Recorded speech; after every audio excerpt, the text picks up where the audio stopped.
स्वागत करें। और मैं अखिल भारतीय फार्मा एसोसिएशन के जो बन संचालन कर रहे हैं नागेंद्र शुक्ला जी से चाहूंगा कि आप सचिव जी का हमारे माल्यार्पण करके स्वागत करें प्लीज। और साथ ही साथ जनसत्ता दल लोकतांत्रिक से चल करके आए हमारे नवनिर्वाचित जिलाध्यक्ष आदरणीय नरेंद्र पांडे बच्चा भैया जी हमारे बीच में आए हुए हैं। और साथ ही साथ इनके साथ चंद्रभूषण शुक्ला जी जो हमारे प्रधान महासचिव जनसत्ता दल लोकतांत्रिक से आए हैं, मैं आपका भी, और द्विवेदी जी आपका, अभी पांडे जी, आपकी पूरी टीम जो हमारे फार्मासिस्ट का जो मान सम्मान बढ़ाने के लिए आपने अपना अमूल्य समय निकाला है, इसके लिए मैं आपको साथ धन्यवाद देता हूँ। हमें जाना है कैसे भी, मुझे 10 बजे फोन किया, मैंने कही चलो चलना है तो चलेंगे।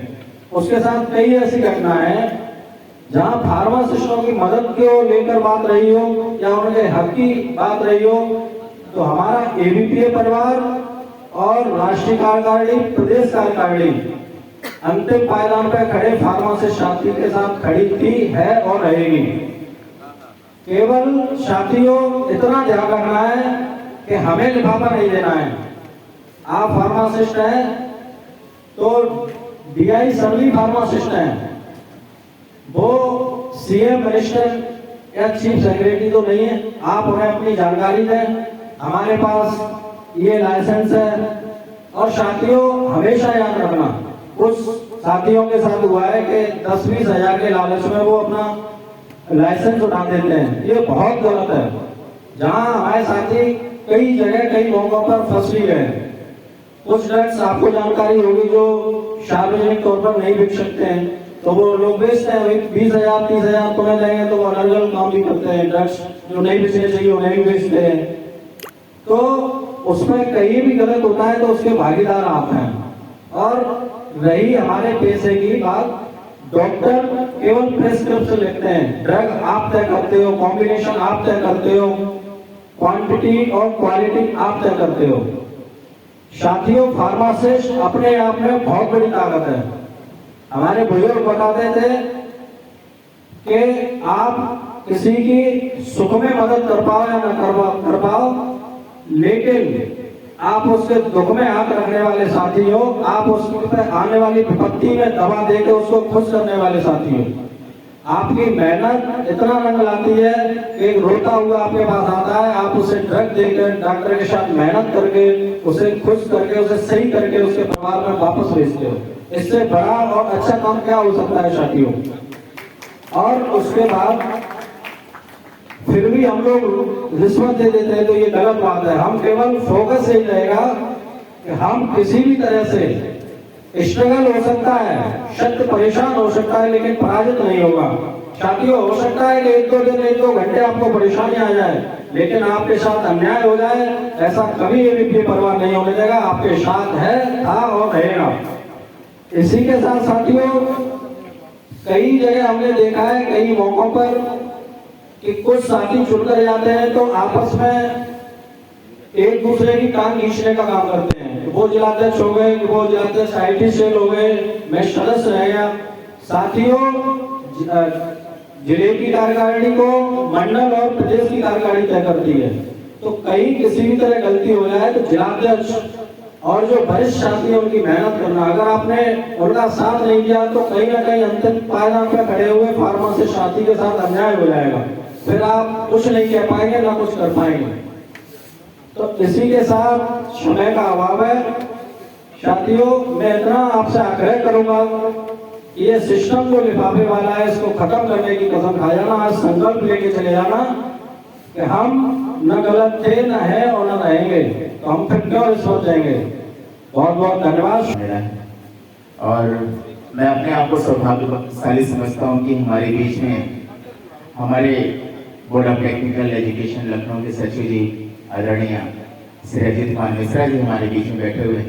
आपकी समझ भी हम अपनी बात को रखने के लिए आए हैं और प्रदेश सदस्य भी हमारे बीच में हैं और हमारे कृष्णा जो Nand Kishore group of institute के जो प्रबंधक हैं आप भी हैं, और साथ ही साथ हमारे प्रतापगढ़, फतेहपुर, कौशाम्बी और प्रयागराज की जो टीम है जिन्होंने एक मंडल का कार्यक्रम आपके समझ रखा है। बहुत ही अहम विषय है, बहुत सारी बातें हम सब कर रहे हैं, काफी देर से फार्मासिस्ट के उत्थान की बात कर रहे हैं। फार्मासिस्ट अभी अध्यक्ष जी से हमारी बात हो रही थी, प्रदेश अध्यक्ष जी से। प्रदेश अध्यक्ष जी ने पीटीआर के अभी यहाँ आने से कुछ देर पहले ही, क्योंकि हम ये लड़ाई लड़ रहे हैं अखिल भारतीय फार्मेसी एसोसिएशन जो लड़ाई लड़ रहा है आपके हक और अधिकार के लिए, फार्मेसी प्रैक्टिस रेगुलेशन के लिए, एक बार बिग हैंड फॉर अध्यक्ष जी के लिए, क्योंकि इन्होंने ये बताया कि अभी 3 हफ्ते का समय लिया है अंडर पीपीआर लागू करने के लिए, और विभिन्न 1 से 2 मंथ या 3 मंथ में लड़ाई चल रही है। हमारे उत्तर प्रदेश के फार्मासिस्टों को फार्मेसी प्रैक्टिस रेगुलेशन का अधिकार आपको मिलने वाला है, ऐसा हमारे अध्यक्ष ने को आदत है। और मैं बोर्ड ऑफ टेक्निकल एजुकेशन सचिव महोदय हैं, मैं आपसे भी एक निवेदन करना चाहूंगा, क्योंकि ये फार्मेसी डे जो आज हो रहा है पूरे भारत में ही नहीं पूरे विश्व में आज का दिन बहुत ही महत्वपूर्ण डे है। और हर एक व्यक्ति और हर एक फार्मासिस्ट को एक आशा है आपसे कि फार्मासिस्टों के उत्थान के लिए, फार्मासिस्ट के भविष्य के लिए, क्योंकि हम लोगों ने फार्मेसी करके डिग्री ले ली, हमें रजिस्ट्रेशन भी करा लिया, हम आज कई वर्षों से रजिस्टर्ड हैं, लेकिन हमारे जो बच्चे बैठे हैं जो कई विद्यालय से चल करके आए हैं, कोई KL पटेल के विद्यालय से चल करके आया हुआ है, उनके अध्यापक भी हमारे बीच में बैठे, मैं आपका भी धन्यवाद देता हूँ।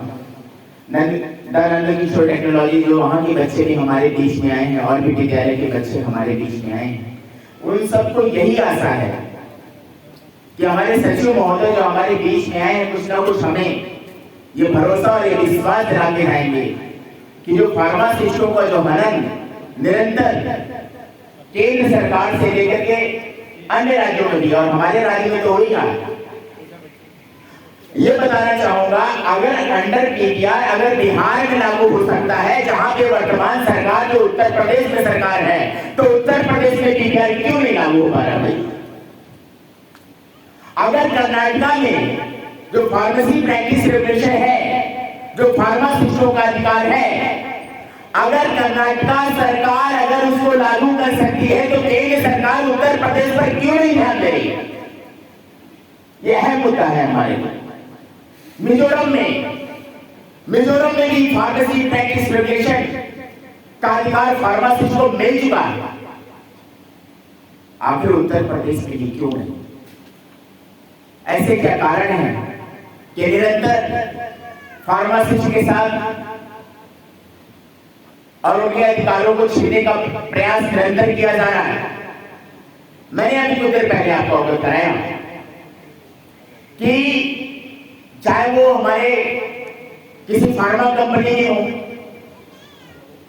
और चाहे हमारे जो हमारे सरकारी संस्थान है जहां DA, DI सभी लोग बैठते हैं, जहां से लाइसेंस इश्यूज होते हैं।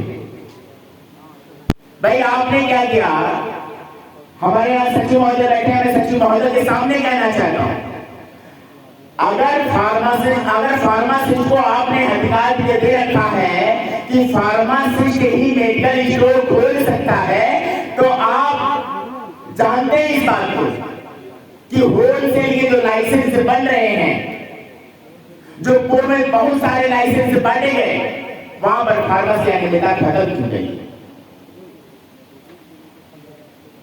आगे सवाल पूछता है यहाँ का अखिल भारतीय फार्मासिस्ट का एक फार्मासिस्ट वर्तमान सरकार से पूछता है, पूर्व में जो भी सरकारें रही उनसे भी पूछना चाहता है कि आखिर ये हनन क्यों?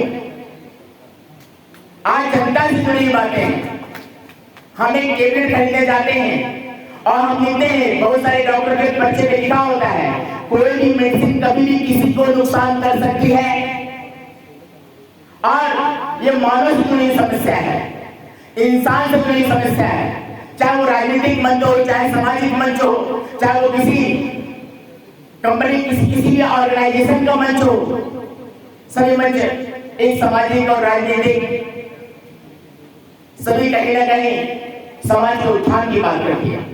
लेकिन ये फार्मासिस्ट सर, एक बात और अवगत कराना चाहूंगा कि वैश्विक महामारी की बात मैंने रखी थी, आज अंडर पीपीआर की बात आई है, तमाम राज्यों में फार्मेसी प्रैक्टिस रेगुलेशन चालू हुए, लागू हुए और उत्तर प्रदेश सबसे बड़ा राज्य है और सबसे ज्यादा पॉपुलेशन उत्तर प्रदेश में तमाम राज्यों की अपेक्षा। लेकिन उत्तर प्रदेश में जब ऐसी महामारी थी, जब कोविड-19 आया, जो बड़े बड़े डॉक्टर अपने हॉस्पिटल के शटर, अपने दुकानें बंद कर दिए, तब यही फार्मासिस्ट आगे सचुनी, यही फार्मासिस्ट बैठ करके देश की सेवा करता रहा, हमारे मजदूरों की सेवा करता रहा, मजदूरों की सेवा करता रहा। लेकिन फार्मासिस्ट का अधिकार निरंतर छीना जा रहा है। जैसा कि अभी हमारे संचालक महोदय ने अवगत कराया कि समय बहुत कम है, सचिव का समय निर्धारित है और हमारे बीच में जनसत्ता दल लोकतांत्रिक से चल करके आए जिलाते किसी में मैं निवेदन करना चाहूंगा कि उत्तर प्रदेश में 1.5 लाख फार्मासिस्टों का संगठन सिर्फ उत्तर प्रदेश में है। जो हमारी बात सदन में करेगा, उत्तर प्रदेश का एक फार्मासिस्ट, एक फार्मासिस्ट नेता, राजनेता का समर्थन करेगा जो हमारे हक और अधिकार की बात करेगा। 1.5 लाख लोगों की संख्या कम नहीं होती है, क्योंकि हमको राजनीति में सिखाया गया है, कहीं ना कहीं पढ़ा है हमने, अगर कुर्सी नहीं मिलती है तो कुर्सी हिलाने की क्षमता रखेगा। अगर आप कुर्सी हिलाने की क्षमता रखते हैं तो लोग आप पर विचार करेंगे। आज इस विचार की जरूरत है, क्योंकि निरंतर आज कई वर्षों से फार्मेसी डे मनाए जा रहे हैं। हम हमेशा प्रत्येक वर्ष की तरह हर वर्ष आते हैं, फार्मासिस्ट के उत्थान की बात करते हैं, लेकिन फार्मासिस्ट का उत्थान आखिर रह कहा जाता है, बच कहा जाता है। अगर फार्मासिस्टों के बारे में नहीं सोचना है तो आप निरंतर प्रत्येक वर्ष नए नए विद्यालयों के रजिस्ट्रेशन होते हैं, जहां पर फार्मेसी कॉलेज खोले जा रहे हैं, ऐसे कॉलेजों पे आप ताला लगाने का काम करिए अगर फार्मासिस्टों का अधिकार नहीं देना चाहते। मैं आदरणीय सचिव जी से यही कहना चाहूंगा, अगर यहाँ अधिकार अगर हमारा छीना गया और निरंतर छीना जा रहा है तो एक एक फार्मासिस्ट आंदोलन के लिए बाध्य होगा अपने हक और अधिकार के लिए। आज आप सब जानते हैं कि आज तमाम लोग आते हैं, बड़े बड़े डॉक्टर्स, बड़े बड़े हॉस्पिटल के डॉक्टर्स जिन्होंने बड़ी बड़ी डिग्रियां ले ली है, उनके फीस की कोई तुलना नहीं है। कोई 1200 रुपए फीस ले रहा है, कोई 800 रुपए फीस ले रहा है, कोई 2000 फीस ले रहा है और वहां पर भी अपने यहाँ एक फार्मेसी खोल दी और नाम मेडिकल पर्सन को रखकर जो फार्मेसी संचालित की जा रही है। आपसे निवेदन करना चाहूंगा कि ऐसे अस्पतालों के अंदर फार्मेसी पे आप ताला लगाने का काम करवाइए और वहां पर फार्मासिस्ट को अधिकार देने का काम करिए, इस तभी हमारा उत्थान होगा। अभी आदरणीय प्रदेश अध्यक्ष जी से हमारी बात हो रही कि बहुत ही जल्द आपके यहाँ जो पीपीआर की है, ये पूरा फार्मेसी संवर्ग लड़ रहा है, इसके अधिकार को दिलाने का काम किया जाएगा और कुछ ही देर पहले अभी ज्वाइंटर भी लगने वाला है। क्यों साहब? हो सकता है क्या कल लग जाए, परसों लग जाए। बहुत धन्यवाद है सर। ये क्या 2 दिन में लगने वाला है और डेट भी आने वाली है, क्योंकि हम सब देखते हैं प्रत्येक वर्ष फार्मेसी संवर्ग की बात कर रहा है, हर व्यक्ति कर रहा है, बहुत सारे संगठन बन गए हैं। अभी हमारे कुछ और भी संस्थान के लोग हैं जो अपने अलग अलग जिले में, अलग अलग मंडलों में फार्मेसी संवर्ग के उत्थान की बात कर रहा है। लेकिन दर्द होता है इस बात का, क्योंकि हम ही नहीं, हम तो 2008 के पास आउट है, फार्मेसी हमने 2008 में किया है।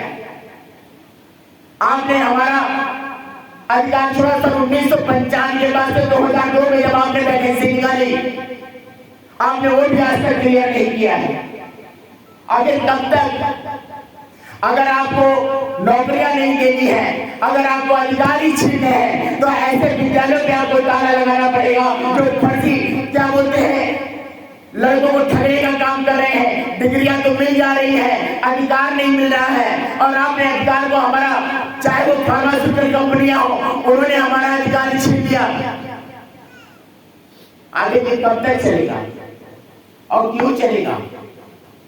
मैं सभी फार्मेसी साथी से यही कहना चाहता हूं कि आप लोग जो भी साथी हैं हमारे, क्योंकि ये बहुत बड़ा दर्द मैं आपको बता रहा हूं। सन 1995 आज से 28-19 साल पहले फार्मासिस्ट की वैकेंसी आती थी, सीनियरिटी बेस पे फार्मासिस्ट का सिलेक्शन होता था। उसके बाद हमारे कुछ साथी लड़ते रहे, सुप्रीम कोर्ट गए, हाई कोर्ट गए, सुप्रीम कोर्ट गए, फिर उनको अधिकार मिला 2002 में 2002 तक की बच्चों के वैकेंसियां फिलअप करने की बात कही गई। उसके बाद फिर वहां में ताला लग गया। आखिर क्यों? आप क्यों आउटसोर्सिंग को बढ़ावा दे रहे हैं? ये मानव से जुड़ी हुई समस्या है, मानव से उत्थान की बात है। मैं बस इन्हीं सब शब्दों के साथ अपनी बातों में यही विराम देता हूं और ये विश्वास करता हूं कि हमारे जितने इंडिविजुअल हमारे बीच में बैठे हैं जो फार्मा से उत्थान की बात करते हैं, आपसे यही आशा करूंगा ये जो हमारा आंदोलन है, जो फार्मासी लड़ाई है, जो फार्मासी का अधिकार है, इसको दिलाने का काम करें। बहुत बहुत धन्यवाद।